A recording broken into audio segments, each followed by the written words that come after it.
नमस्कार, जय श्री कृष्ण। सभी भक्तों के हृदय में स्थितवत भगवान श्री हरि के चरणारविंद में हम नमस्कार करते हैं। आज की जो बोध कथा है उसका नाम है घर घर दीप जले। अब एक आदमी भीख मांग रहा था। वह कम से कम 100 घरों के आगे चक्कर लगा चुका था। सांझ ढलने को थी। सुबह से अब तक चलते चलते उसका शरीर भी थक चुका था, पर भिक्षा पात्र में न तो अन्न का दाना था और न ही फूटी कौड़ी। अब यह दशा आज की नहीं अपितु विगत 2 दिनों से थी उसकी।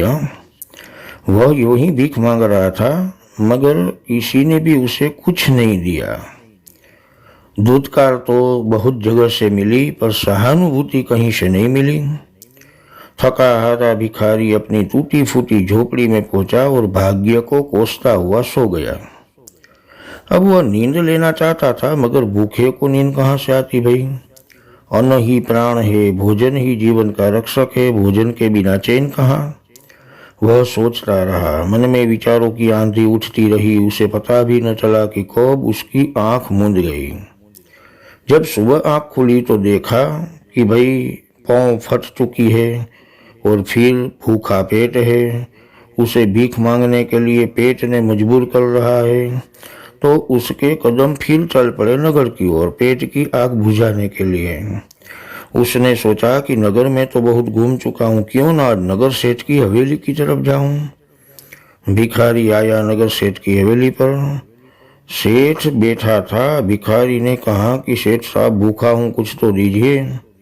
लेकिन सेठ ने सुना अनसुना कर दिया। फिर देर बाद भिखारी ने पुनः कहा कि भाई कुछ तो दीजिए। फिर भी ध्यान नहीं दिया। तीसरी बार भिखारी बोला तो सेठ बोला कि भाई जाओ, चले जाओ, यहाँ कुछ नहीं है। सुबह हुई नहीं कि भीख मांगने निकल पड़ते हो, हटो यहाँ से। भिखारी सेठ के इस उत्तर से उदास तो जरूर हुआ, मगर यह सोचकर उसने सेठ को पुनः पुकारा कि बार बार कहने से संभव है कि सेठ का दिल पिघल जाए। भिखारी को मना करने के बाद भी बार बार मांगने के लिए रट लगा था। सेठ को बुरा लगा। सेठ ने कहा कि अरे भाई तुम जाते हो कि नहीं, कि या धक्के देकर तुमको बाहर निकलाऊं।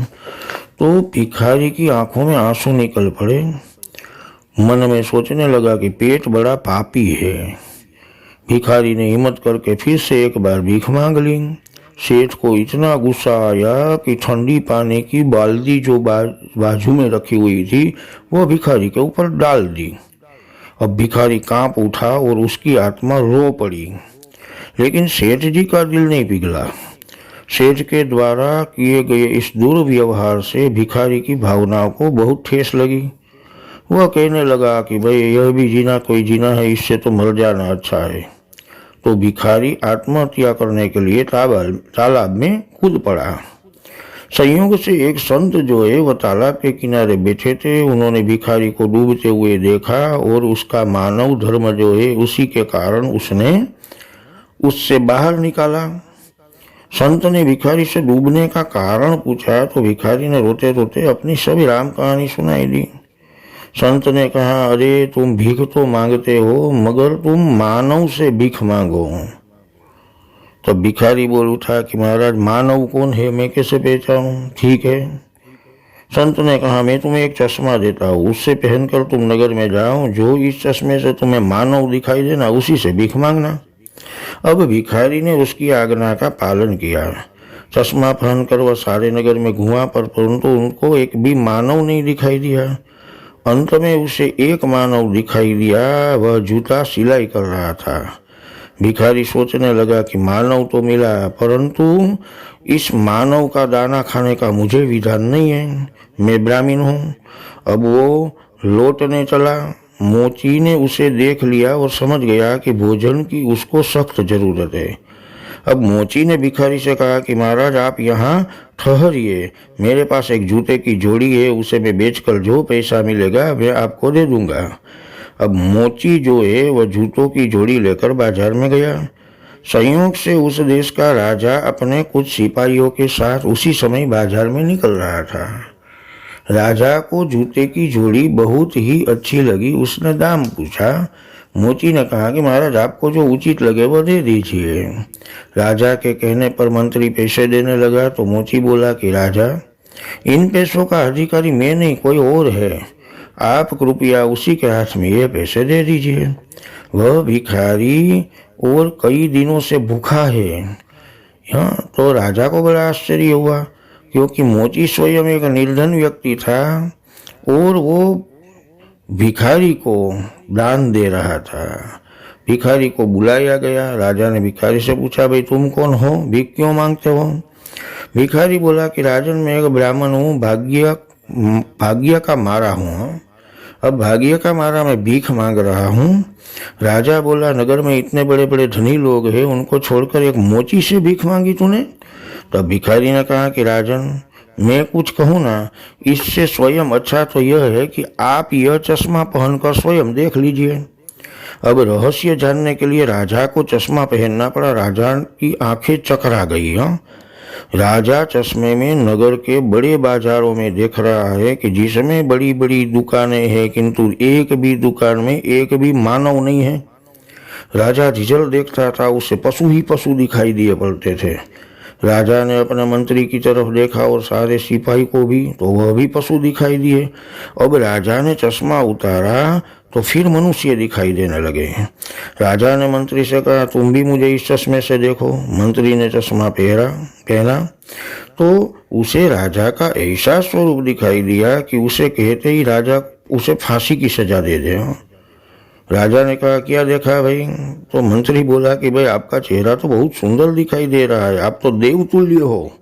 राजा ने उसे डांटा और कहा कि चापलूसी मत करो, जो सत्य है वह कहो। तो मंत्री बोला कि राजन क्षमा चाहता हूँ, आप इस चश्मे में एक जंगली शेर दिखलाई दिए पड़ते हैं।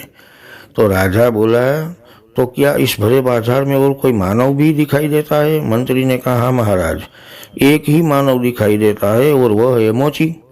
राजा को अपने ऊपर घृणा हो गई और वह मोची की चरण में गिर पड़ा और कहने लगा, मैं न तो राज्य चाहता हूँ, न तो दैवत्व चाहता हूँ, न ही सारे संस्कार का आधिपत्य चाहता हूँ।